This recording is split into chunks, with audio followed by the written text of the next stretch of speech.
మే 1, 2026 చరిత్రలో నిలిచిపోయే రోజు కాబోతున్నది. ఎందుకంటే యునైటెడ్ అరబ్ ఎమిరేట్స్ ఏ కంట్రీ అయితే తన వర్చస్వం మొత్తాన్ని ఆయిల్ పైన బిల్డ్ చేసుకున్నదో ఆ కంట్రీ మే 1, 2026 నుండి ఓపెక్ అనే ఆర్గనైజేషన్ ఎగ్జిట్ కాబోతున్నది. ఈ ఓపెక్ అనే ఆర్గనైజేషన్ వల్లే యుఏఈ ఈ రోజు యుఏఈ గా నిలిచింది. గత 60 ఏళ్లలో యుఏఈని షేప్అప్ చేసిందే ఈ ఆర్గనైజేషన్. అలాంటిది UAE is exiting OPEC. Foundational విషయం అండ్ చాలా చాలా చాలా చాలా ఇంపార్టెంట్ విషయం. ఎందుకంటే గ్లోబల్ పవర్ అనేది రీషేప్ కాబోతున్నది. దాంట్లో one of the most important steps ఇది. So hello guys, welcome back to Ragadi. US Israel Iran war ని మనం డే 1 నుంచి కవర్ చేస్తూ వస్తున్నాం. అండ్ దాంట్లో చాలా ఇంట్రెస్టింగ్ విషయాలు చెప్పినాం మన ఛానల్ లో ఫస్ట్ టైం. అదేంటంటే ముస్లిం ఆయిల్ వర్సెస్ క్రిస్టియన్ ఆయిల్ అన్న ఒక టాపిక్ లేవనెత్తినాం మనం. ఆ వీడియో ఒకవేళ చూడకపోతే వెళ్ళి చూడండి, హైలీ రికమెండెడ్. బట్ ఈ యుద్ధం స్టార్ట్ అయినప్పటి నుండి మన ఛానల్లో నేను ఒకటే విషయం చెప్తూ వస్తున్నాను. అదేంటంటే ఈ యుద్ధము ప్రపంచాన్ని ఫండమెంటల్ గా మార్చబోతున్నది. ఫిబ్రవరి 28, 2026 తర్వాత ప్రపంచం అనేది సేమ్ ఉండదు. అండ్ దాని వల్ల ఈ రోజు మనకు కనిపిస్తున్నాయి గత 60-70 ఏళ్లుగా ఏదైతే ముస్లిం వరల్డ్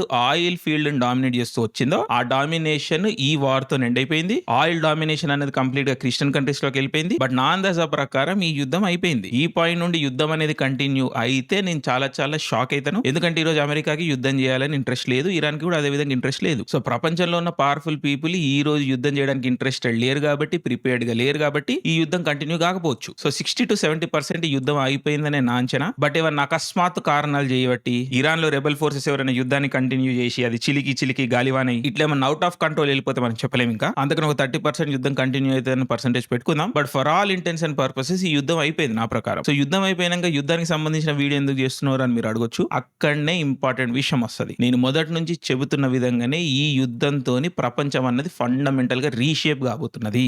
యుద్ధం తర్వాత జరిగే ఘట్టాల్లోనే అసలైన స్టోరీ ఉన్నది. సో ఆ ఘట్టాలని, ఆ చాప్టర్స్ ని, ఆ ఇన్సిడెంట్స్ ని, ఆ ఇంపార్టెంట్ కంట్రీస్ ని ఒక్కోటి మనం హ్యాండిల్ చేద్దాం వద్దాం. ఈ రోజు ఓపెక్ గురించి డిస్కస్ చేద్దాం. అండ్ ఈ OPEC India and China countries ని ఏ విధంగా అఫెక్ట్ చేయబోతుందో కూడా చూద్దాం ఈ వీడియోలో. యాజ్ ఆల్వేస్ మనం చరిత్రకి వెళ్దాం. సో సెప్టెంబర్ 1960 బాగ్దాద్, ఇరాక్ 5 దేశాలు, naturally Iraq, Iran, Kuwait, Saudi Arabia, Venezuela, ఈ 5 దేశాల రిప్రజెంటేటివ్స్ కూర్చొని డిస్కషన్ చేస్తున్నారు బాగ్దాద్ లో. ఎందుకు? ఈ 5 దేశాలు మెజారిటీ ఆయిల్ ప్రొడ్యూసింగ్ కంట్రీస్ అయినప్పటికీ కూడా ఆయిల్ నుంచి వచ్చే మాక్సిమం బెనిఫిట్ ఈ కంట్రీస్ కి రావట్లేదు. మధ్యలో ఉన్న English and American companies, Anglo American companies majority profit కొట్టేస్తున్నాయి. ఆయిల్ ప్రైజులు కూడా ఇవే కంపెనీలు డిసైడ్ చేస్తున్నాయి. సో ఈ కంట్రీస్ ఆయిల్ ప్రొడ్యూస్ చేస్తున్నప్పటికీ కూడా అవి కాలనైజ్డ్ కంట్రీస్. ఈ తెల్లోళ్ళే ఇంకా మన పైన ఆధిపత్యం చెలాయిస్తున్నారు. ఈ సిచ్యువేషన్ ని మనం మార్చాలి అని చెప్పేసి ఈ కంట్రీస్ ఒక ప్లాన్ వేసుకున్నాయి. ఆ ప్లాన్, ఆ పథకం ప్రకారమే ఒక ఆర్గనైజేషన్, ఒక ఎంటిటీని ఫ్లోట్ చేసినాయి. ఆ ఎంటిటీ పేరే OPEC, OPEC, the organisation of petroleum exporting countries. So OPEC అనేది ఒక కార్టెల్, ఒక దందా, ఒక సిండికేట్. ఈ ఓపెక్ అనే సంస్థ ప్రకారం ఈ ఆయిల్ ప్రొడ్యూసింగ్ కంట్రీస్ అన్ని కలిసి ఎవరెవరు ఎంత ఆయిల్ ప్రొడ్యూస్ చేయాలి, ఆయిల్ రేట్ అనేది ఎంత ఉండాలి, ఆయిల్ మార్కెట్ ని వీళ్ళ కంట్రోల్ లోకి తీసుకునే ప్రయత్నం చేశారు అనమాట. ప్రైస్ ని, ప్రొడక్షన్ ని కంట్రోల్ చేస్తూ. అండ్ 1960 నుండి ఇది ఫౌండ్ అయినప్పటి నుండి పెద్దగా ఇంపాక్టింగ్ క్రియేట్ చేయలేదు. బట్ సడన్ గా 1973లో ఓపెక్ అంటే ఏందని ప్రపంచానికి తెలిసి వచ్చింది. ఎందుకంటే 1973లో అరబ్ ఆయిల్ ఎంబార్గో అనేది ఇంప్లిమెంట్ చేయడం జరిగింది. ఎందుకంటే ఇజ్రాయెల్ కి జరుగుతున్న యుద్ధంలో, యోమ్ కిప్పూర్ వార్ లో అమెరికా, వెస్టర్న్ యూరోపియన్ దేశాలు ఇజ్రాయెల్ ని సపోర్ట్ చేస్తున్నాయి, అరబ్ కంట్రీస్ ని సపోర్ట్ చేయట్లేదు. కాబట్టి మీకు మేము ఆయిల్ ఇయ్యము అని చెప్పేసి అరబ్ ఆయిల్ ఎంబార్గో అనేది ఇంప్లిమెంట్ చేయడం జరిగింది. సో ఒక్కసారిగా అమెరికాలో అండ్ యూరోప్ లో ఆయిల్ అనేది స్కేర్సిటీ ఏర్పడిపోయింది. గంటల తరబడి లైన్లు, రేషనింగ్లు, మొత్తం అమెరికా అండ్ వెస్టర్న్ యూరోప్ స్తంభించిపోయినాయి. అంటే మోడర్న్ హిస్టరీలో third world countries first world countries ని ఛాలెంజ్ చేసిర్రు for the first time. And గుర్తుపెట్టుకోండి, 1973కి ఈ అరబ్ కంట్రీస్ అన్ని కూడా థర్డ్ వరల్డ్ కంట్రీసే, బీద దేశాలే. ఇవి ఇంకా సంపన్న దేశాలు కాలేదు. 1973 నుండే వీళ్ళ సంపద అనేది అక్యుములేట్ అవ్వడం స్టార్ట్ అవుతుంది. అది కూడా ఓపెక్ వల్ల. అండ్ ఈ 1973లోనే పెట్రో డాలర్ అన్న వ్యవస్థ కూడా పుడుతుంది. అగైన్ పెట్రో డాలర్ మీద మనం ఒక ఫుల్ సిరీస్ చేస్తున్నాము. అవి చూడకపోతే చూడండి ఒకసారి. రాగడి ఛానల్కి వెళ్ళి పెట్రో డాలర్ అని కొట్టండి, మీకు 2-3 వీడియోలు వస్తాయి. అవి కూడా చూస్తే మీకు పెట్రో డాలర్ అంటే ఏందని అర్థమవుతుంది. సో ఓపెక్ అనేది ఒక పవర్ఫుల్ ఎంటిటీ లాగా ఎమర్జ్ అవుతుంది 1973 నుండి. ఈ రోజు ఓపెక్ లో 12 దేశాలు ఉన్నాయి. అండ్ ఈ ఓపెక్ కి leader Saudi Arabia, undisputed leader. ఎందుకంటే Saudi Arabia global oil production లో 12% కంట్రోల్ చేస్తున్నారు. అండ్ ఈ ఓపెక్ సంస్థలో యుఏఈ అనేది థర్డ్ బిగ్గెస్ట్ పార్ట్నర్. సెకండ్ వచ్చేసి ఇరాక్. కానీ ఇరాక్ లో ఈరోజు స్ట్రాంగ్ ప్రభుత్వం లేదు కాబట్టి యుఏఈ అనేది సెకండ్ బిగ్గెస్ట్ ఇన్ఫ్లుయెన్స్ ఉన్న పార్ట్నర్. సో ఓపెక్ లో యుఏఈ అనేది చిన్న ప్లేయర్ కాదు, సెకండ్ బిగ్గెస్ట్ ప్లేయర్. సో ఇందాక చెప్పినట్టు ఓపెక్ అనేది ఎట్లా పనిచేస్తుంది అంటే, ఈ 12 దేశాలకి ప్రొడక్షన్ కోటాస్ అనేవి ఉంటాయి. అంటే ఒక సీలింగ్, ఒక అప్పర్ లిమిట్ ఆఫ్ ప్రొడక్షన్. అంటే ఇక్కడ లాజిక్ చాలా సింపుల్. ఏందంటే ప్రతి కంట్రీ ఇష్టం వచ్చినంత ఆయిల్ ప్రొడక్షన్ చేస్తే ఆయిల్ అన్నది స్టోర్ చేసుకోలేము. అదేదో ట్యాంకులలో పెట్టరు. పంపు చేసిన ఆయిల్ పంపు చేసినట్టు ట్రాన్స్ఫర్ చేస్తూనే ఉండాలి. సో ఒక్కసారి సప్లై అనేది పెరిగిపోతే డిమాండ్ అనేది తగ్గిపోతది. సో ఆటోమేటిక్ గా ప్రైస్ అనేది క్రాష్ అయిపోతది. సో ఆయిల్ ప్రొడక్షన్ తక్కువ ఉంటేనే ఒక ప్రైస్ అనేది మెయింటైన్ చేస్తారు. ఈ కంట్రీస్ కి రావాల్సినంత డబ్బు అనేది వస్తూ ఉంటది. సో ఈ విధంగా ఈ కంట్రీలన్నీ, ఓపెక్ కంట్రీస్ అన్ని ఒక గ్యాంగ్ అయ్యి ఒక సిండికేట్ ఫామ్ చేసి ప్రతి కంట్రీకి ఇంత కోటాలు అని చెప్పి ఫిక్స్ చేసుకొని ఆ కోటాల ప్రకారమే ఆయిల్ ప్రైస్ ని వీళ్ళు కంట్రోల్ చేస్తూ ఉంటారు. ఆయిల్, ఫాసిల్ ఫ్యూయల్ ఇది ఒక పెద్ద స్కామ్.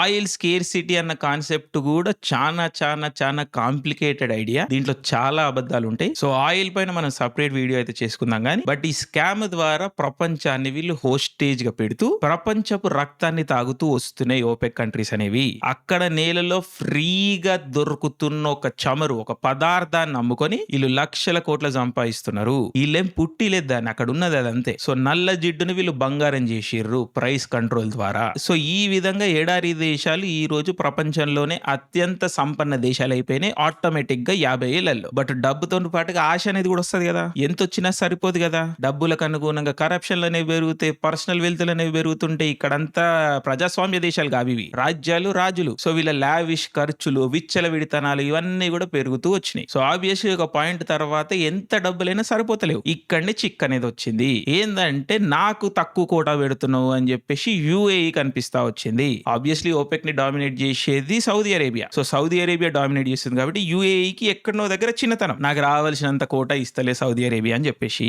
ఎందుకంటే యుఏఈ గత 10 ఏళ్లలో అబుదాబి నేషనల్ ఆయిల్ కంపెనీని ఒక వరల్డ్ క్లాస్ ఆయిల్ ప్రొడక్షన్ కంపెనీలా షేపప్ చేసుకున్నది. ఈ కంపెనీ అజెండా ఏంటిది? 5 million barrels per day by 2027. 5 million barrels per day production capacity తోని ఈ ఆయిల్ ఫీల్డ్ నన్న తయారు చేసుకున్న యుఏఈ. బట్ ఓపెక్ కోటా ప్రకారం 3.2 మిలియన్ బ్యారెల్స్ పర్ డే నే ప్రొడ్యూస్ చేయాలి యుఏఈ. సో దగ్గర 2 million barrels extra production capacity ఉన్న యుఏఈ దగ్గర. కానీ సౌదీ అరేబియా లేదా ఓపెక్ ఆ ప్రొడక్షన్ కెపాసిటీని తక్కువ చేస్తున్నాయి, లిమిట్ పెడుతున్నాయి. సో యావరేజ్ గా $80 పర్ బ్యారెల్ అనుకున్నప్పుడు పర్ డే $160 మిలియన్ లాస్ అవుతున్నది యుఏఈకి. అంటే $160 మిలియన్ ఎక్స్ట్రా సంపాదించగలుగుతుంది యుఏఈ. కానీ కోటా వల్ల ఆ డబ్బులు యుఏఈకి రావట్లేదు. Every single day $160 million every single day. అర్థం చేసుకోండి నంబర్స్ ఇక్కడ. సో ఈ రోజు ఇరాన్ ఒక ఫెలో ఓపెక్ కంట్రీ ఇజ్రాయెల్ అమెరికాతో జరుగుతున్న యుద్ధంలో మాక్సిమం బాంబులు యుఏఈ పైన వేసింది. ఇజ్రాయెల్ కన్నా ఎక్కువ మిసైళ్లు, డ్రోన్లు యుఏఈ పైన వేసింది. యుఏఈ షాక్లు ఉన్నది. ఎందుకంటే ఇన్ని రోజులు ఇరాన్ పైన ఉన్న శాంక్షన్స్ అప్పుడు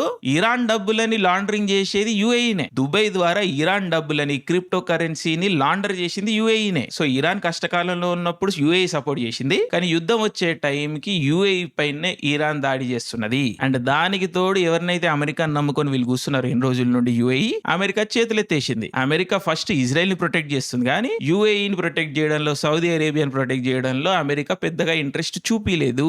అండ్ దానికి తోడు యుఏఈ ఇన్నేళ్లుగా ఎయిర్పోర్ట్ హబ్ అని, సర్వీసెస్ సెక్టర్ అని, బ్యాంకింగ్ అని, టెక్ కానీ ఏవైతే ఇండస్ట్రీలు డెవలప్ చేసుకుంటూ వచ్చిందో ఓవర్ నైట్ నెల రోజుల్లో ఆ ఇండస్ట్రీలు మొత్తం స్మాష్ అయిపోయినాయి. ఈ రోజు యుఏఈ అనేది ఆల్మోస్ట్ బ్యాంక్రప్సీ డిఫాల్ట్ స్టేజ్ కి వచ్చేసింది. నేను మన వీడియోలో ఫస్ట్ నుంచి చెప్తున్నాను, ఈ GCC countries, Gulf council countries ఈ యుద్ధం వల్ల 30-40 ఏళ్ళు వెనకాలకి వెళ్ళిపోతున్నాయి అని. దాంట్లో ఫస్ట్ విక్టిమ్ వచ్చేసి యుఏఈ, అంటే దుబాయ్, అబుదాబి, షార్జా, ఈ countries. United Arab Emirates first default list లోకి వచ్చేసింది. ఆల్మోస్ట్ బ్యాంక్రప్ట్ అయిపోయే పరిస్థితిలోకి వచ్చేసింది. వాళ్ళ services sector, transportation sector, tourist sector ఈ రోజు సివియర్ గా డామేజ్ అయినాయి. సో ఇప్పుడు యుఏఈ దగ్గర మిగిలింది ఏంటి? ఆయిల్ ఒక్కటే. అండ్ యుద్ధం చేయబట్టి ఏదన్నా బెనిఫిట్ ఉందంటే అది ఆయిల్ ప్రైస్ పెరగడం. సో ఈ పెరుగుతున్న ఆయిల్ ప్రైస్ అడ్వాంటేజ్ యుఏఈ తీసుకోవాలనుకుంటున్నది. కానీ ఓపెక్ కోటాలు అడ్డం వస్తున్నాయి ఈ ప్రాసెస్ కి. సో అందుకని 70 ఏళ్లుగా యుఏఈ ఈ ప్రాసెస్ లో పాల్గొంటున్నప్పటికీ కూడా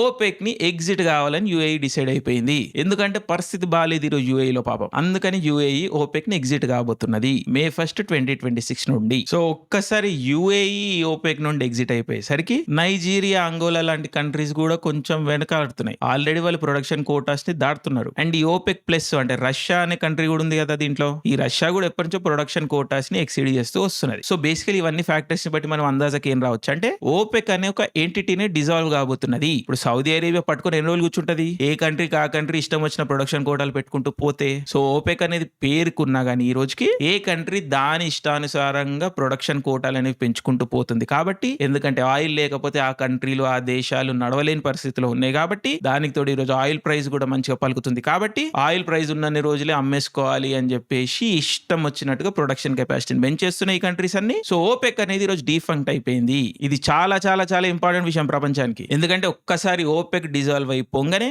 ఆయిల్ పర్ బ్యారెల్ $50 కి పడిపోవచ్చని చాలా ఎస్టిమేట్స్ ఉన్నాయి, లెజిటిమేట్ ఎస్టిమేట్స్ ఉన్నాయి. సో ప్రపంచానికి ఇది చాలా good news. Especially India, China లాంటి కంట్రీస్ కి ఇది చాలా పెద్ద good news. But middle eastern countries, GCC countries కి ఇది ఒక డిజాస్టర్. ఎందుకంటే సౌదీ అరేబియాకి తన నేషనల్ బడ్జెట్ బ్యాలెన్స్ చెయ్యాలంటేనే ఆయిల్ అనేది $70-80 పర్ బ్యారెల్ ఉండాలి జస్ట్ బ్యాలెన్స్ చేయనికి. కానీ $70-80 ఉంటే సౌదీ అరేబియా ఖర్చులు సరిపోవు. అంతమంది రాజులు, ప్రిన్సులు, ఈ వీళ్ళ బొగోడా ఖర్చులు అన్నీ ఉంటాయి. సో $100, $120, $150 పర్ బ్యారెల్ ప్రైస్ ఉంటేనే సౌదీ అరేబియాలో కొట్లాటలు అనేవి జరగకుండా ఉంటాయి. లేకపోతే ఈ ఎంబీఎస్, ఈ రాజుని ఛాలెంజ్ చేయడానికి చుట్టుపక్కల ఉన్న వాళ్ళు లేస్తారు. సో సౌదీ అరేబియాలో రాజు అనేవాడు ఎట్లా సర్వైవ్ అవుతున్నాడు? ఈ ఆయిల్ అమ్మడం ద్వారా వచ్చిన పైసల్ని అందరికి పంచి, ఇంక్లూడింగ్ ప్రజలకి పంచి వీళ్ళందరినీ కొనుక్కొని వాడు సర్వైవ్ అవుతున్నాడు. సో అసొంటి రాజు దగ్గర ఆయిల్ ప్రైస్ పడిపోయి డబ్బులు అనేవి లేని పరిస్థితిలో జనాలు విప్లవం చేసేదానికి అవకాశం ఉన్నది. అదే విధంగా చుట్టుపక్కల ఉన్న వాళ్ళు కూడా విప్లవం చేసేదానికి అవకాశం ఉన్నది. So Saudi Arabia, Kuwait, GCC countries అన్నిట్లో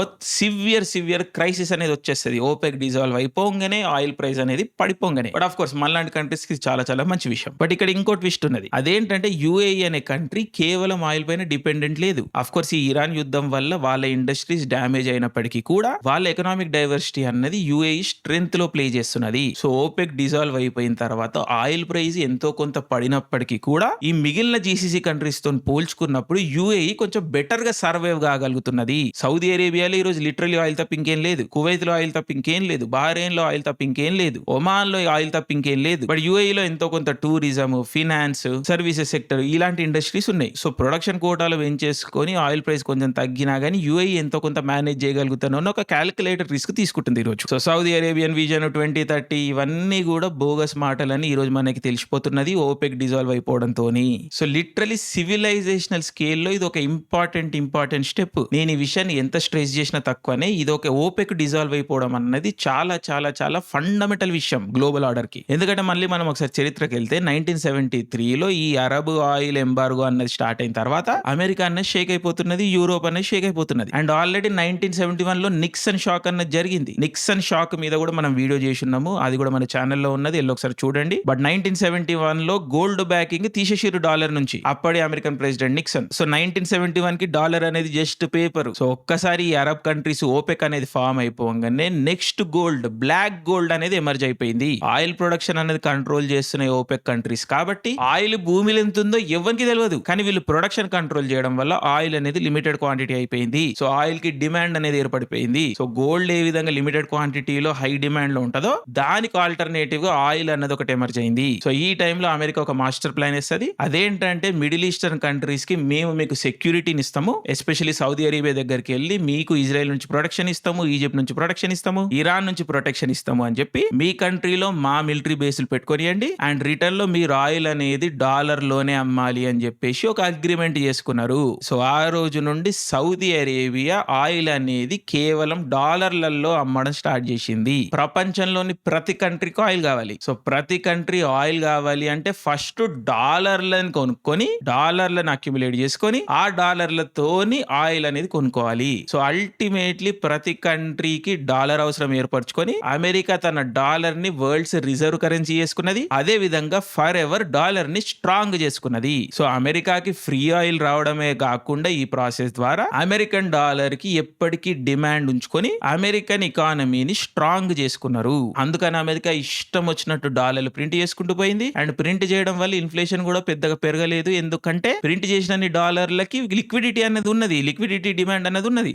వేరే కంట్రీస్ అందరికి డాలర్ కావాల్సి వచ్చింది. సో వీళ్ళు ప్రింట్ చేసుకుంటూ పోయారు, వేరే కంట్రీస్ తీసుకుంటూ పోయారు, ఆ తీసుకున్న డబ్బులతోని ఆయిల్ కొనుక్కుంటూ వస్తున్నారు. బట్ ఫిబ్రవరి 28, 2026 లో ఇరాన్, యుఎస్ఏ, ఇజ్రాయెల్ మధ్యలో యుద్ధం స్టార్ట్ అయింది. బట్ ఇంకా ఇంపార్టెంట్ గా స్ట్రేట్ ఆఫ్ హోర్ముజ్ అన్నది క్లోజ్ అయిపోయింది. అండ్ ఈ స్ట్రేట్ ఆఫ్ హోర్ముజ్ నుండి ప్రపంచం యొక్క 20% ఆయిల్ అనేది వెళ్తా ఉంటది. బట్ ఇక్కడ కామెడీ ఏంటంటే 2010 నుండి అమెరికాలో షేల్ ఆయిల్ ప్రొడక్షన్ అనేది పెరిగిపోయింది. సో ఈ రోజు world's largest oil producer America. వాళ్ళు ఈ రోజు మిడిల్ ఈస్టర్న్ ఆయిల్ పైన డిపెండెంట్ లేరు. సో నేను ముందు వీడియోలో చెప్పినట్టుగా అమెరికా మిడిల్ ఈస్ట్ నుండి ఒక స్ట్రాటజిక్ రిట్రీట్ అనేది తీసుకుంటున్నది. ఈ మిడిల్ ఈస్ట్ లో ఇప్పుడు రెండే ప్లేయర్లు మిగిలిరు, పెద్ద ప్లేయర్లు, ఒకటి ఇరాన్, ఇంకోటి ఇజ్రాయెల్. వీళ్ళిద్దరి మధ్యలో గొడవలు ఎవరు గెలుస్తారో వాళ్ళే టాప్ ఉంటారు. సౌదీ అరేబియా లాంటి కంట్రీల పని అయిపోయింది more or less. And America ఈ ఏరియా నుండి ఒక స్ట్రాటజిక్ రిట్రీట్ తీసుకుంటున్నది. నేను ముందు చెప్పినట్టు ముస్లిం కంట్రీస్ డామినేషన్ ఏది ఉందో ఆయిల్ పైన, అది ఈ రోజు డిస్మాంటిల్ అయిపోయింది. ఎందుకంటే ఈ రోజు oil global leaders America, Brazil, Canada, Norway, Russia ఇలాంటి Christian countries, Australia. So oil domination అనేది వెస్ట్ కి వచ్చేసింది. మిడిల్ ఈస్టర్న్ కంట్రీస్ అనేవి ఈ రోజు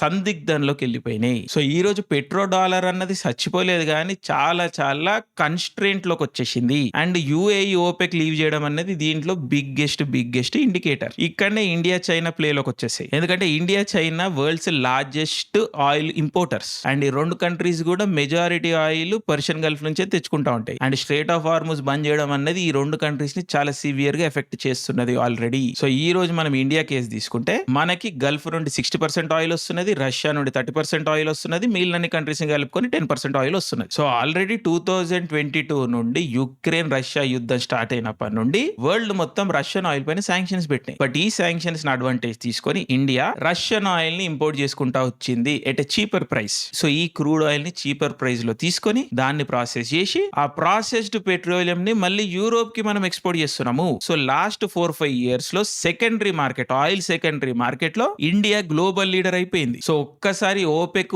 ప్లస్ డిజాల్వ్ అయిపోగానే రష్యా పైన కూడా రెస్ట్రిక్షన్స్ ఉండవు. ఇంకా రష్యా కూడా ఇష్టం వచ్చినంత ప్రొడక్షన్ అన్నది చేసుకోవచ్చు. సో ఆ ఎక్స్ట్రా ప్రొడక్షన్ కెపాసిటీని అబ్జర్వ్ చేసుకునే కెపాసిటీ ఇండియా దగ్గర ఉన్నది. ఇండియా ఆయిల్ కన్జ్యూమ్ చేయడమే కాకుండా ఆయిల్ ని ప్రాసెస్ చేసి వేరే కంట్రీస్ కి ఎక్స్పోర్ట్ చేస్తున్నది. సో సెకండరీ ప్లేయర్ అయిపోయింది ఇండియా ఈ రోజు. అండ్ ఎక్స్ట్రా ఆయిల్ ని కూడా అబ్జర్వ్ చేసుకునే కెపాసిటీ రిఫైనరీలు ఇండియా దగ్గర ఉన్నాయి. సో రష్యా నుండి ఆయిల్ ఇరాన్ ద్వారా ఇండియాకి మనం ఇంపోర్ట్ చేసుకోవడానికి Bandar Abbas port, next Chabahar port critical అయిపోతున్నాయి. చాబహార్ లో ఆల్రెడీ మనం చాలా ఇన్వెస్ట్మెంట్లు ఉన్నాయి. అఫ్ కోర్స్ చిన్న కొట్లాటలు అవి జరుగుతున్నాయి కానీ ఇవన్నీ సాల్వ్ చేసుకొని ఈ రష్యాతోని మన సంబంధాలు స్ట్రాంగ్ చేసుకునే దానికి అవకాశం ఉన్నది ఈ రోజు. ఇది ఒక్కటే ప్లే కాదు, సెకండ్ ప్లే ఇంకోటి ఉన్నది. అదేంటంటే ఇండియా యుఏఈ తోని బైలాటరల్ అగ్రిమెంట్ చేసుకునే దానికి అవకాశం ఉన్నది. సో కంప్లీట్ గా డాలర్ ని బైపాస్ చేసి యుఏఈ లాంటి కంట్రీకి ఫుడ్ అవసరం ఉన్నది. ఇండియా అనేది ఫుడ్ ప్రొడ్యూసింగ్ జాయింట్. సో ఈ రెండు కంట్రీస్ బాటర్ సిస్టమ్ లాంటి అరేంజ్మెంట్ చేసుకునే దానికి అవకాశం ఉన్నది. సో యుఏఈకి మనం ఫార్మాస్యూటికల్స్, ఫుడ్, లేబర్ ఎలా సప్లై చేస్తూనే ఉన్నాం ఎప్పటి నుంచో. సర్వీస్ సెక్టర్ లో కూడా ఇంకేమన్నా ఎక్కువ ఒప్పందాలు చేసుకొని UAE to India direct bilateral agreement చేసుకునే దానికి అవకాశం ఉన్నది. దీంట్లో మనకే అడ్వాంటేజ్, ఎందుకంటే డాలర్ అవసరం లేదు ఇంకా. అండ్ ప్రైస్ కూడా రీనెగోషియేట్ చేసుకునే దానికి అవకాశం ఉంటది. Already Indian officials, foreign minister యుఏఈకి వెళ్ళొచ్చిర్రు, వాళ్ళ అఫీషియల్స్ కూడా ఇండియాకి వచ్చిర్రు. సో ఏదో ఒక లెవెల్ అగ్రిమెంట్లు అయినాయి అని చెప్పి స్పెక్యులేషన్ ఉన్నది. రాను ఇంకా డీటెయిల్స్ వస్తున్న కొద్దీ మనం కవర్ చేసుకుంటూ పోదాం. సో ఒక్కసారి యుఏఈ ఓపెక్ నుండి ఎగ్జిట్ అయిపోగానే యుఏఈ ఆయిల్ కి బయర్స్ కావాలి. అండ్ ఆబ్వియస్లీ ఇండియా రెడీగా ఉంటది. అండ్ ఇందాక చెప్పినట్టు ఇండియా సెకండరీ ఆయిల్ మార్కెట్ లో గ్లోబల్ లీడర్ అయిపోయింది. సో యుఏఈ ఎంత ఎక్సెస్ ప్రొడ్యూస్ చేసినా ఇండియా అంత కన్జ్యూమ్ చేయగలుగుతుంది. ఎందుకంటే మనం ఆయిల్ ప్రాసెస్ చేసి మళ్ళీ యూరోప్ కి మనం ఎక్స్పోర్ట్ కొడుతున్నాము. సో పెట్రో డాలర్ మళ్ళీ ఎఫెక్ట్ కాబోతున్నది. అండ్ ఇంకా చైనా విషయానికి వస్తే చైనా అసలు ఇంకా ఆట ఆడుతుంది ఓపెక్ ఒకసారి డిజాల్వ్ అయిపోగానే. అండ్ గత కొన్నేళ్లుగా చైనా పెట్రో డాలర్ ని బైపాస్ చేయడానికి చూస్తున్నది. పెట్రో యువాన్ అని ఒక కాన్సెప్ట్ పట్టుకొస్తున్నది. షాంఘై ఆయిల్ ఎక్స్చేంజ్ అనే కాన్సెప్ట్ పట్టుకొచ్చిర్రు. ఆల్రెడీ సౌదీ చైనా డీల్స్ అయినాయి కొన్ని. దాంట్లో కొంచెం ట్రాన్సాక్షన్లు యువాన్ లో కూడా జరుగుతున్నాయి. సో ఈ కరెంట్ క్రైసిస్ ని చైనా అడ్వాంటేజ్ గా తీసుకొని ఇండివిజువల్ గా ప్రతి కంట్రీతోని లాంగ్ టర్మ్ ప్లాన్ వేసుకోవాలని చైనా చూస్తున్నది. ఈ స్ట్రేట్ ఆఫ్ హార్ముజ్ బ్లాకేడ్ అయినప్పటి నుంచి కూడా చైనా ఇరాన్ తోని స్పెషల్ గా ఒప్పందం పెట్టుకొని చైనీస్ ఆయిల్ అనేది తెచ్చుకోగలుగుతున్నది. సో ఇరాన్ తో నెగోషియేట్ చేసిన విధంగానే మిగిలిన జీసీసీ కంట్రీస్ తో కూడా చైనా ఒప్పందాలు చేసుకొని పెట్రో డాలర్ ని కంప్లీట్ గా బైపాస్ చేసి పెట్రో యువాన్ అన్న ఒక సిస్టమ్ ని తీసుకొచ్చేదానికి చైనాకి ఇంతకన్నా పెద్ద ఆపర్చునిటీ రాదు ఇంకా. So China first time out right open గా అమెరికన్ సిస్టమ్ ని ఛాలెంజ్ చేస్తున్నది. ఇది ఒక పెద్ద షిఫ్ట్. సో ఈ మొత్తం సినారియోలో మనకి ఏమర్థమవుతున్నది, పెట్రో డాలర్ అన్నది స్లో మోషన్ లో క్రాష్ అవుతున్నది. But Asian importers especially India and China slow motion లో విన్ అవుతున్నాయి. తాత్కాలికంగా ఒడిదొడుగులు అనేవి వస్తాయి, సప్లై చైన్ డిస్రప్షన్స్ అనేవి వస్తాయి, ప్రైస్ ఫ్లక్చువేషన్ సిచ్యువేషన్స్ అనేవి వస్తాయి, ఇన్ఫ్లేషన్ అన్నది వస్తుంది. But over time decade by decade మనం చూసుకున్నప్పుడు ఇండియా చైనా ఈ సిచ్యువేషన్ ని అడ్వాంటేజ్ తీసుకుంటున్నాయి. ఓపెక్ అన్నది డిజాల్వ్ అవ్వడం ఆయిల్ ఇంపోర్టింగ్ కంట్రీస్ కి ఒక బిగ్ అడ్వాంటేజ్. సో అల్టిమేట్ గా ఏం జరుగుతుంది, ఈ రోజు ట్రంప్ ప్రతి కంట్రీ దగ్గరికి వెళ్ళి రీనెగోషియేట్ చేస్తా అంటున్నాడు. సో రెండో ప్రపంచ యుద్ధం తర్వాత ఏదైతే rules based global world order అనేది క్రియేట్ చేసిందో అమెరికా హెజిమాన్ ఉంటూ సెక్యూరిటీ గ్లోబల్ ట్రేడ్ ని ప్రొటెక్ట్ చేస్తూ యూరోప్ లాంటి కంట్రీస్ కి, జీసీసీ కంట్రీస్ కి, జపాన్ కి, కొరియాకి సెక్యూరిటీని ఇస్తాము అని చెప్పి రిటర్న్ లో ట్రేడ్ ని ఫెసిలిటేట్ చేసుకునే ఏదైతే ఒక గ్లోబల్ సిస్టమ్ తయారు చేసిరో, WTO ఆధారితంగా, వరల్డ్ ట్రేడ్ ఆర్గనైజేషన్ ఆధారితంగా, ఈ వరల్డ్ బ్యాంక్, IMF ఆధారితంగా ఒక మొత్తం ఆర్డర్ ఏదైతే డాలర్ బేస్డ్ సిస్టమ్ నడిపిస్తూ వచ్చిర్రో, ట్రంప్ రాగానే అది ఈ రోజు ఫెయిల్ అవుతున్నది. అమెరికా ఈ రోజు ఆర్థిక సంక్షోభంలో ఉన్నది. దానికి సొల్యూషన్ ట్రంప్ ఇన్ని రోజులు ఎవరికైతే ప్రొటెక్షన్ ఇస్తూ వస్తున్నాడో వాళ్ళ నుంచి రీడిమాండ్ చేస్తున్నాడు, హఫ్తా వసూలీలు స్టార్ట్ చేస్తా అని చూస్తున్నాడు. అండ్ ఆబ్వియస్లీ ఆ కంట్రీస్ ఏం రెడీగా లేవు. సో ఈ రోజు అమెరికా యూరోపియన్ రిలేషన్షిప్ అనేది స్ట్రెయిన్డ్ ఉన్నది, అమెరికా జీసీసీ రిలేషన్షిప్ అనేది స్ట్రెయిన్డ్ ఉన్నది, అమెరికా చైనా రిలేషన్షిప్ స్ట్రెయిన్డ్ ఉన్నది, అమెరికా ఇండియా రిలేషన్షిప్ స్ట్రెయిన్డ్ ఉన్నది, అమెరికాతో ఈ రోజు ప్రపంచం మొత్తం నారాజు ఉన్నది, అమెరికా కూడా ప్రపంచ దేశాలతో నారాజు ఉన్నది. అండ్ మనకు తెలుసు గ్లోబల్ ట్రేడ్, సముద్రాల్లో షిప్పులు పోవడము, చోక్ పాయింట్స్ కంట్రోల్, పోలీసింగ్ అన్నది అమెరికా చేస్తుంది. ప్రపంచం మొత్తం కలిపినా కూడా అమెరికన్ నేవీతోని సరితూగదు. సో అమెరికన్ నేవీనే గ్లోబల్ హైసీస్ అన్నిటిని పోలీసింగ్ చేస్తూ ఉంటది. సో ఈ రోజు ట్రేడ్ చైనా నుంచి షిప్పుల్లో వేరే కంట్రీస్ కి సరుకులు పోతున్నాయి అంటే దానికి కారణము అమెరికానే. ఆ షిప్పులని ప్రొటెక్ట్ చేసేది అమెరికానే. కానీ అమెరికా ఈ రోజు ఆ సిస్టమ్ ని సపోర్ట్ చేయలేకపోతున్నది. అందుకని క్రాక్స్ కనిపిస్తున్నాయి మనకి. సో గ్లోబల్ ఆర్డర్ అనేది షేక్ అవుతున్నది, గ్లోబలైజేషన్ అన్నది క్రాక్ అవుతున్నది. సో ఈ రోజు మనం పోస్ట్ గ్లోబలైజ్డ్ వరల్డ్ లో ఉన్నాము, మెల్లమెల్లగా ఎంటర్ అవుతున్నాము. దీన్నే ట్రాన్సాక్షనలిజం అంటున్నారు. అంటే నువ్వు నాకేమిస్తున్నావు, నేను నీకేమిస్తున్నా. సో ఇన్ని రోజులు పెట్రో డాలర్ వ్యవస్థ ఆధారితంగా అమెరికా జీసీసీ కంట్రీస్ ని ఏదైతే ప్రొటెక్ట్ చేస్తూ వచ్చిందో ఇరాన్ అన్న బూచి నుండి, ఈ రోజు ఆ అరేంజ్మెంట్లన్నీ రీనెగోషియేట్ అవుతున్నాయి. అమెరికా వచ్చేసి మేము నీకు ప్రొటెక్ట్ చేయాలి అంటే మీరు ఇజ్రాయెల్ ఒప్పుకోవాలి అన్న ఒక క్లాజ్ పెడుతున్నాయి. అబ్రహాం అకార్డ్స్ ఒప్పుకోవాలని చెప్పేసి సౌదీ మీద, rest of the GCC countries మీద ప్రెషర్ పెడుతున్నాయి. యుఏఈ ఆల్రెడీ అబ్రహాం అకార్డ్స్ ని యాక్సెప్ట్ చేసేసారు. యుఏఈ కి ఇజ్రాయెల్ కి మధ్యలో సంబంధాలు అనేవి నార్మలైజ్ అవుతున్నాయి. ఈ అబ్రహాం అకార్డ్స్ అసలు ఇజ్రాయెల్ కి, rest of the Gulf countries కి మధ్య రిలేషన్షిప్, దీని గురించి మీకు తెలియాలి అంటే చెప్పండి, నేను వీడియో చేస్తాను. గ్రేటర్ ఇజ్రాయెల్ వీడియోలో ఇవన్నీ ఆల్రెడీ మనం టచ్ చేస్తాం ఎట్లయినా. సో ఆ వీడియో కూడా మీకు కావాలని చెప్పండి, నేను చేస్తాను. బట్ ఏదేమైనప్పుడు కూడా అమెరికా మిడిల్ ఈస్ట్ లో ఒక సెకండరీ రోల్ తీసుకుంటున్నారు. ఇజ్రాయెల్ అనేది మెల్లగా ఆక్యుపై చేస్తున్నది మిడిల్ ఈస్ట్ లో. అఫ్ కోర్స్ ఇజ్రాయెల్ కి బిగ్గెస్ట్ థ్రెట్ ఇరాన్. సో ఈ రెండు కంట్రీస్ మధ్య యుద్ధం ఎట్లా ప్లే అవుట్ అయిందో మనం చూద్దాం. అండ్ గ్లోబలైజేషన్ అనేది ఎండ్ అయిపోయింది ఈ రోజు. May 1, 2026 నుండి globalisation, global village, global order concept ఏదైతే ఉందో అది అఫీషియల్ గా డెడ్ అయిపోతున్నది. ఇప్పటి నుండి ప్రతిది కూడా బైలాటరల్ కండిషనింగ్, మల్టీపోలార్ వరల్డ్ అనేది రాబోతున్నది. లోకల్ గుండాలు అనేటోళ్ళు రాబోతున్నారు, లోకల్ గా పంచాయతీలు, ఇలాకాలు అనేవి పంచుకోబోతున్నారు. సో చాలా అన్సర్టైనిటీస్ అనేవి రాబోతున్నాయి గ్లోబల్ ట్రేడ్ లో. సప్లై చైన్ డిస్రప్షన్స్ అనేవి జరగబోతున్నాయి, కొత్త ఇండస్ట్రీలు పుట్టబోతున్నాయి, ఆల్రెడీ ఎగ్జిస్టింగ్ ఇండస్ట్రీలు చచ్చిపోబోతున్నాయి. సో చాలా జరగబోతున్నాయి ఈ గ్యాప్ లో. సో గ్లోబల్ చోక్ పాయింట్స్ ఏవైతే ఉన్నాయో, Suez canal, Hormuz strait of Malacca, Bab el Mandeb, Panama canal, ఇవన్నీ రోజులు అమెరికా కంట్రోల్ చేస్తూ వచ్చింది. ఈ రోజు మెల్లమెల్లగా అమెరికా వెస్టర్న్ హెమిస్ఫియర్ కి తనని తాను రెస్ట్రిక్ట్ చేసుకుంటుంది. ఈస్టర్న్ హెమిస్ఫియర్ లో చోక్ పాయింట్స్ కోసం ఈ రోజు కొట్లాట అనేది జరగబోతున్నది. స్ట్రేట్ ఆఫ్ మలాకా కోసం ఇండియా చైనా సివియర్ గా గొడవలు పడబోతున్నాయి. Strait of Hormuz, Bab el Mandeb లో కూడా ఇండియా చైనా గొడవ పడబోతున్నాయి. But India has an advantage there. Suez canal ని చూసుకోవాలి మనం, ఎవరు కంట్రోల్ చేస్తారు అని. Of course Egypt big player అక్కడ, బట్ ఇజ్రాయెల్ కూడా ఆ ఏరియాని డామినేట్ చేయాలని చూస్తుంది. పనామా కెనాల్ నుండి ఆబ్వియస్లీ చైనా నిలగొట్టి అమెరికా టోటల్ కబ్జా పెట్టింది. సో ఏదైతే సింగిల్ హెజిమాన్ ఉండే అమెరికా, ఈ రోజు మనకి 2-3 ప్లేయర్లు కనిపిస్తున్నారు ఇక్కడ. ఇండియా అనేది ఏదో లెవెల్లో ప్లేయర్ అవుతున్నది. నేను ఫుల్లీ సాటిస్ఫైడ్ కాదు ఇండియన్ పొజిషన్ తోని, బట్ ఇప్పుడు ఈ రోజు ఉన్న పొజిషన్ కంటే ఇండియా కొంచెం బెటరే అవుతుంది. అఫ్ కోర్స్ ఈ ట్రాన్సిషన్ ఈ నెక్స్ట్ 10 years లో చాలా కష్టాలు వస్తాయి ఇండియాలో కూడా. బట్ ఈ కష్టాలు తట్టుకొని నిలబడగలిగితే, ఇండియా రెసిలియన్స్ చూపించగలిగితే ఎంతో కొంత బెటర్ పొజిషన్ లోకి వెళ్తాం మనం. దానికోసం మన పొలిటికల్ లీడర్షిప్ కూడా స్ట్రెంత్ చూపించాలి, డొమెస్టిక్ ఇష్యూస్ ని కూడా సాల్వ్ చేసుకుంటూ పోవాలి. సో చాలా ఛాలెంజెస్ ఉన్నాయి ఇండియాకి. బట్ గ్లోబల్ లెవెల్లో ఎంతో కొంత స్ట్రెంత్ కూడా చూపించగలుగుతున్నాము. అఫ్ కోర్స్ యుద్ధాలు వస్తే ఇంకా అది వేరే లెవెల్లో ఉంటది. చైనాతో మనకి చిన్న కొట్లాటలు అయితే ఖచ్చితంగా జరుగుతూనే ఉంటాయి ఇక moving forward. Of course Pakistan లాంటి చీడ పురుగు ఉండనే ఉన్నది. చైనా పాకిస్తాన్ ని మన మీది కుసుగొల్పుతా ఉంటది. ఇవన్నీ మనం హ్యాండిల్ చేసుకుంటూ పోవాలి. ఈ కారణాల దృష్ట్యానే ఆపరేషన్ సింధూర్ 2.0 కూడా ఈ ఇయర్ లోనే స్టార్ట్ అవుతుంది అని చెప్పేసి చాలా స్పెక్యులేషన్స్ ఉన్నాయి. అవన్నీ కూడా వ్యాలిడ్ స్పెక్యులేషన్సే. ఎందుకంటే ఇది అగ్రిమెంట్ల టైం. ఓపెక్ డిజాల్వ్ అవుతున్న కొద్ది టక అగ్రిమెంట్లు అనేవి చేసేసుకోవాలి. సో ఈ అగ్రిమెంట్ల టైంలో ఇండియాని యుద్ధంలో ఎంగేజ్ చేసి పెట్టి చైనా అడ్వాంటేజ్ తీసుకోవాలని చూస్తుంది. ఆ ప్రాసెస్ లో చైనాకున్న best weapon Pakistan is nothing to lose. యుద్ధం చేస్తేనే రెలవెన్స్ ఉంటుంది పాకిస్తాన్, ఎందుకంటే యుద్ధం చేస్తుంటేనే అమెరికా చైనాలో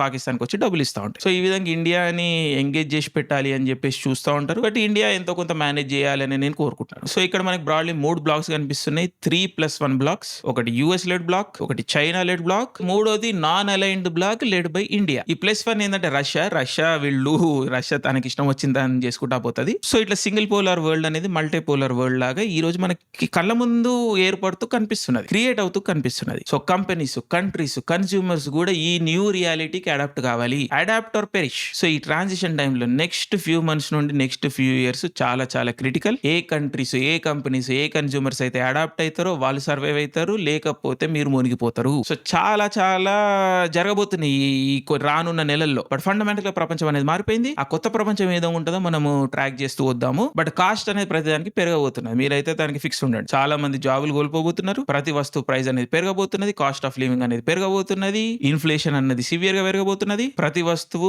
అనుకున్న విధంగానే అనుకున్న ప్రైస్ కి దొరుకుతుందని లేదు. సో ఒక అన్సర్టనిటీలోనే ప్రతి యావరేజ్ ఇండివిజువల్ ఉంటాడు. ఎస్పెషల్లీ ప్రతి ఇండియన్ కూడా ఉండబోతున్నాడు. దానికి మనం ప్రిపేర్డ్ ఉండాలి. So globalisation is dead. UAE is exiting OPEC. So ultimately OPEC కూడా డిజాల్వ్ కాబోతున్నది. ఇండియా, చైనా న్యూ ప్లేయర్స్ లాగా ఎమర్జ్ కాబోతున్నాయి ఈ గ్లోబల్ ఆయిల్ ట్రేడ్ లో. అమెరికా అన్నది బ్యాక్ స్టెప్ తీసుకుంటున్నది. ఇజ్రాయెల్ అన్నది అనూహ్యంగా మిడిల్ ఈస్ట్ లో పుంజుకుంటున్నది. ఆ పుంజుకుంటున్న ఇజ్రాయెల్ కి బిగ్గెస్ట్ ఛాలెంజ్ ఇరాన్. సో ఇది ప్రపంచం సినారియో ఈ రోజు. ఇది ఎట్లా ప్లే అవుట్ అవుతుందో మనం రానున్న వీడియోలో చూద్దాం. బట్ వెళ్ళిపోయే ముందు మన మెంబర్స్ కి షౌట్ అవుట్, కల్టౌలాస్ కి షౌట్ అవుట్. సో ఈ రోజు మన కల్టౌలాస్ వచ్చేసి master chief Mahesh Venkikar, 0S9, Sudheer M and Satyarao. So forever grateful మన కల్టౌలాస్ కి. అదే విధంగా స్టార్టర్ అవులాస్ కి అండ్ కల్టౌలాస్ కి the evening show second episode add అయిపోయింది. సో చూడకపోతే ఆల్రెడీ చెక్ చేసేయండి. ఫర్దర్ ఎపిసోడ్స్ కూడా రాబోతున్నాయి. మెంబర్స్ అందరికి లైవ్ స్ట్రీమ్స్ ఎట్లా ఉండనే ఉన్నాయి. ఈ వీక్ లో కూడా మల్టిపుల్ లైవ్ స్ట్రీమ్స్ యాడ్ కాబోతున్నాయి. So the best way to support Ragadi channel is through memberships. So memberships తీసుకోండి, మీ సపోర్ట్ ని తెలియజేయండి, మీ ప్రేమని వ్యక్తపరచండి. అదే విధంగా రెగ్యులర్ ఆడియన్స్ కూడా కామెంట్ చేయండి, లైక్ చేయండి, ఇంకేమైనా టాపిక్ సజెషన్లు ఉన్నా మీరు రికమెండ్ చేయండి. అన్ని చేసుకుంటూ పోదాం. So forever grateful.